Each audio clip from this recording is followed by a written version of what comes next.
আমরা শান্তিনিকেতন এক্সপ্রেস ধরে রওনা হলাম বোলপুরের উদ্দেশ্যে। তো যেহেতু পৌষ মেলা শুরু হয়ে গেছে, সুতরাং খুব প্রচণ্ডভাবে ভিড়। আমরা এসে পৌঁছালাম বোলপুর স্টেশনে। ট্রেন ভর্তি লোকজন, স্টেশনেও খুব ভিড়। তো আমরা স্টেশনে নামলাম যখন, তারপরে নেমে আমরা খাবার উদ্দেশ্যে, মানে একটুখানি আমরা হোটেলে খাবো ভাত।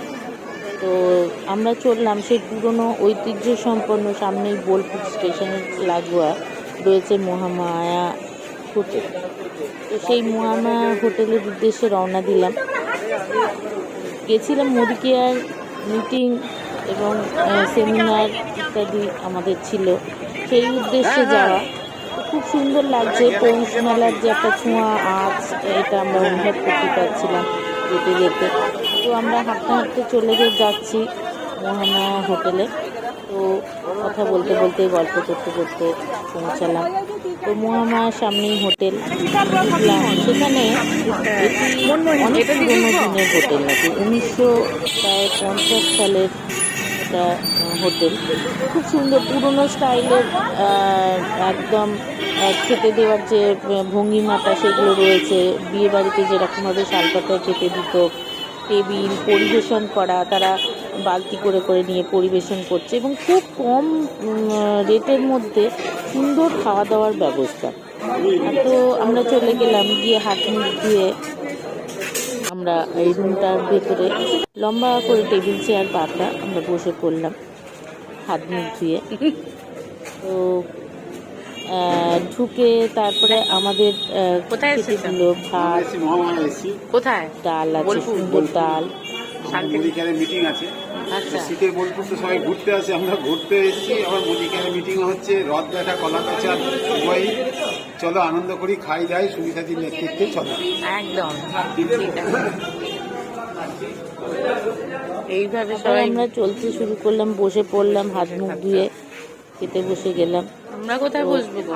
প্রথমেই শালপাতা করে, শালপাতা টেবিলটা পরিষ্কার করে তারা শালপাতা বিছিয়ে খেতে দিল।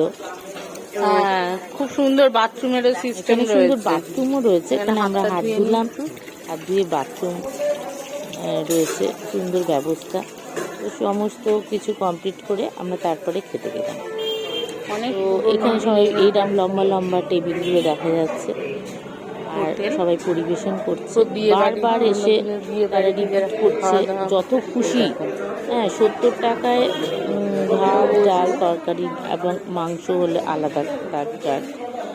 বারবার এসে তারা পোস্ত দিয়ে যাচ্ছে, আর পটল আলু দিয়ে তরকারি, ডাল, খুব সুন্দর, পেঁয়াজ লঙ্কা, যত যে খুশি ভাত খেতে পারো, ডাল তরকারি।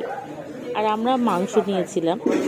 তো চিকেনটা অসাধারণ ছিল, প্রত্যেকটা রান্না একটা ইউনিক স্টাইলের ছিল। আরও খাবার খুব সুন্দর করে আমরা এনজয় করলাম পুরনো দিনের, এবং যেমন করে গ্লাসে জল দেওয়া, বারবার এসে বলে যাওয়া, বালতি করে করে তারা পরিবেশন করছে, চাটনি, পাঁপড়,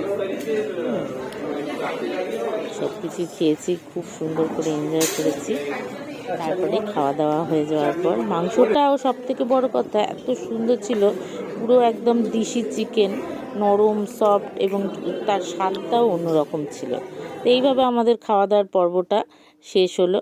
তারপরে আমরা আবার উদ্দেশ্যে রওনা দিলাম, মিটিংয়ের উদ্দেশ্যে। কেমন লাগলো তোমার? Good Modicare Azadi morning. Good মুদিকেয়ার Azadi morning. Modicare সূত্রে বোলপুরে আসা, সেটা ঝুমার টিম প্রোগ্রামও করতে এলাম, এনজয় করে সবাই খেলাম মহামায়া হোটেলে। দারুণ খেলাম। যারা জানেন না, আসবেন এখানে এসে খাবেন মহামায়া মন্দিরের হোটেলে। অ্যাডও হলো, আমাদের খাওয়া হলো, তার সঙ্গে মোদিকেয়ার আর সস্তাও, মানে অত সুস্বাদু, দারুণ খাবার, দারুণ খাবার, পুষ্টিকর খাদ্য। জুমা তুমি কিছু বলবে নাকি? মিটিং করা হয়নি একদম।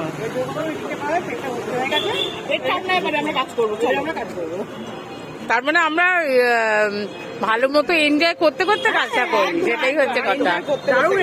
ঠিক আছে, আপনি কিছু বলবেন নাকি? স্যার আপনি কিছু বলবেন? গুড মর্নিং যদি মর্নিং। গুড মর্নিং যদি মর্নিং বলুন। পৌষ মেলায় তো শান্তিনিকেতনে আসা হয়নি কোনোদিন। হুম। এবারে আমরা কাজ করতে আসছি বিগত 6 মাস ধরে। তার জন্য আরেকটা সুযোগ পেয়ে গেলাম, পৌষ মেলার বোলপুর দেখলাম, খাওয়া দাওয়া হলো, এবার মিটিং হবে রথ দেখা কলা বেচা বাহ বাহ, নেতৃত্বে। ইয়েস ইয়েস ইয়েস, ঠিক আছে চলি, টাটা। আমরা করবো জয়। এইভাবেই শুরু করে এবার শেষ করে খাওয়া দাওয়া শেষ করে আমরা গেলাম আমাদের কাজে।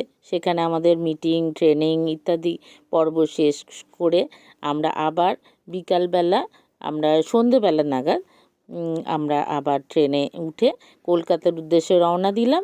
এইভাবে আমাদের সারাদিনটা দারুণভাবে এনজয় করলাম। টাটা।